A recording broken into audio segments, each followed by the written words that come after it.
दोस्तों, राजस्थान का नाम आते ही क्या याद आता है? वही धूल, मिट्टी, प्यास और जलती हुई धूप। सदियों से दुनिया हमें इसी नजर से देखती आई है और हमारा वो पड़ोसी देश पाकिस्तान, वो तो इसी ताक में बैठा रहता था कि थार का ये रेगिस्तान भारत की सबसे बड़ी कमजोरी है। उनकी सोच ये थी कि यहाँ न तो सड़कें बन सकती हैं, न सेना ढंग से रह सकती है और न ही कभी यहाँ विकास हो सकता है।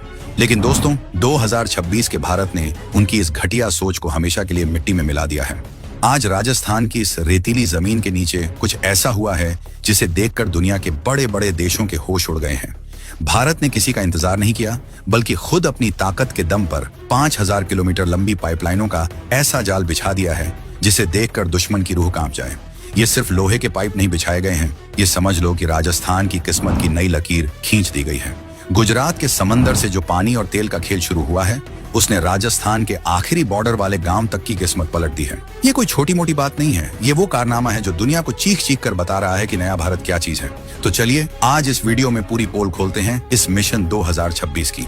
पर दोस्तों, अगर आप भी एक सच्चे हिंदुस्तानी हो और देश की इस कामयाबी पर आपका सीना चौड़ा हो रहा है, तो वीडियो को लाइक कीजिए और कमेंट में जय हिंद जरूर लिखिए। अब जरा असल मुद्दे पर आते हैं। ये 2026 साल कोई मामूली साल नहीं है, ये राजस्थान के लिए एक नई सुबह जैसा है। लोग कहते थे कि रेगिस्तान में पानी पहुंचाना मतलब पैसों की बर्बादी, लेकिन भारत सरकार और LIDT जैसी कंपनियों ने ठान लिया था कि अब बहुत हुआ। इन्होंने जमीन के नीचे पाइपों का ऐसा तगड़ा नेटवर्क बिछा दिया है कि आज राजस्थान की प्यासी धरती की पूरी सूरत ही बदल गई है। अब पानी के लिए तरसना बीते वक्त की बात हो गई है। सबसे पहले बात करते हैं झुंझुनू की।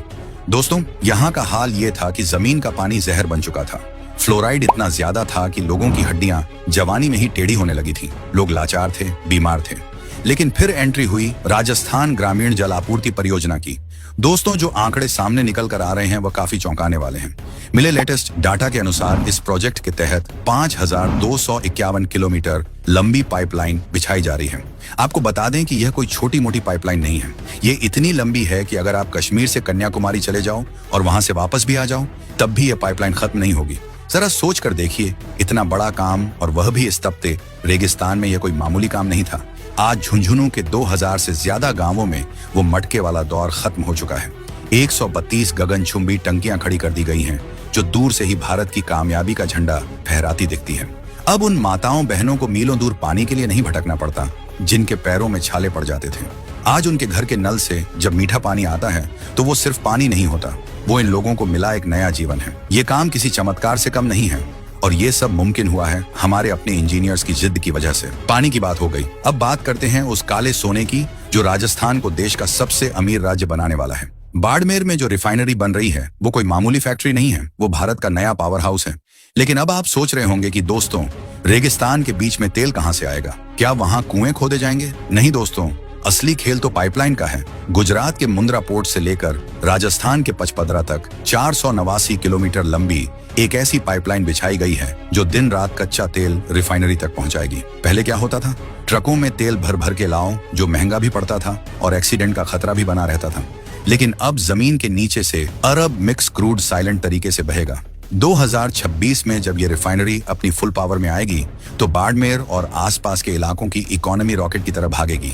और दोस्तों, सिर्फ तेल से काम नहीं चलता, रिफाइनरी को ठंडा रखने के लिए पानी भी तो चाहिए। उसके लिए 210 किलोमीटर लंबी एक और खतरनाक पाइपलाइन बिछाई गई है। इसकी चौड़ाई 52 इंच है। समझ रहे हो? इतना बड़ा पाइप कि आप और मैं आराम से उसके अंदर टहलते हुए निकल जाएं।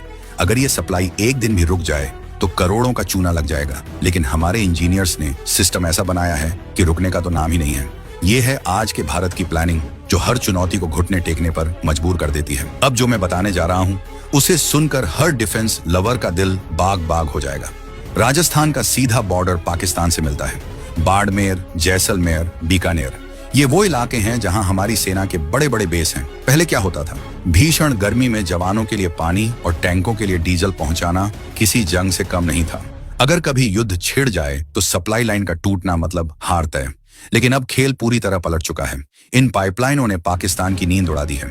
अब हमारे जवानों को पानी के लिए टैंकरों का इंतजार नहीं करना पड़ेगा। बॉर्डर के इलाकों तक पानी की सप्लाई ऐसी कर दी गई है कि हमारे शेर वहां मुस्तैदी से डटे रहें। और बाड़मेर रिफाइनरी के पास होने का सबसे बड़ा फायदा यह है कि युद्ध के समय हमारे फाइटर जेट्स और टैंकों को तेल की कभी कमी नहीं होगी।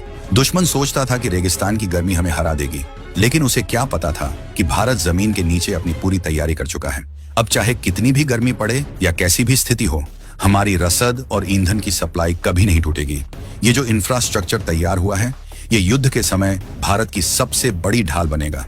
पाकिस्तान अब चाहे कितनी भी साजिशें रच ले, भारत की इस अदृश्य ताकत का मुकाबला वो कभी नहीं कर पाएगा। दोस्तों, आखिर में सबसे बड़ी बात पैसा और काम। जब 2026 में ये सारे प्रोजेक्ट्स पूरी तरह चालू हो जाएंगे तो राजस्थान में रोजगार का ऐसा तांडव मचेगा कि लोग देखते रह जाएंगे। बाड़मेर सिर्फ तेल नहीं निकालेगा, बल्कि वहां प्लास्टिक, रबर और केमिकल की सैकड़ों फैक्ट्रियां खुलेंगी। जो लड़के पहले काम के लिए दिल्ली मुंबई भागते थे, अब उन्हें अपने ही घर के पास बेहतरीन नौकरियां मिलेंगी। अजमेर के पास भी 43 किलोमीटर की जो नई पाइपलाइन बिछाई गई है, वो दिखाती है कि भारत अब पुरानी और जर्जर चीजों को बर्दाश्त नहीं करेगा। स्मार्ट वाटर मैनेजमेंट का मतलब है न पानी बर्बाद होगा, न लीकेज होगा, हर बूंद का हिसाब होगा। और ये सब किया किसने? किसी विदेशी कंपनी ने नहीं, बल्कि हमारी अपनी कंपनी L&T और हमारे देसी जांबाज इंजीनियर्स ने। रेत के टीले हों या सख्त चट्टाने, हमारे इंजीनियर्स ने किसी की परवाह नहीं की और दिन रात एक करके इस नामुमकिन प्रोजेक्ट को पूरा किया। ये है मेक इन इंडिया की असली ताकत। अब हम किसी के भरोसे नहीं बैठते, हम खुद अपना रास्ता बनाना जानते हैं। 2026 का राजस्थान अब वो पुराना प्यासा प्रदेश नहीं रहा, बल्कि ये भारत की तरक्की का नया चेहरा है। तो दोस्तों, भारत के इस जबरदस्त मिशन पर आपका क्या सोचना है? क्या आपको भी लगता है कि अब पाकिस्तान की दाल यहाँ नहीं गलेगी? कमेंट में अपनी राय जरूर देना। जय हिंद, जय भारत।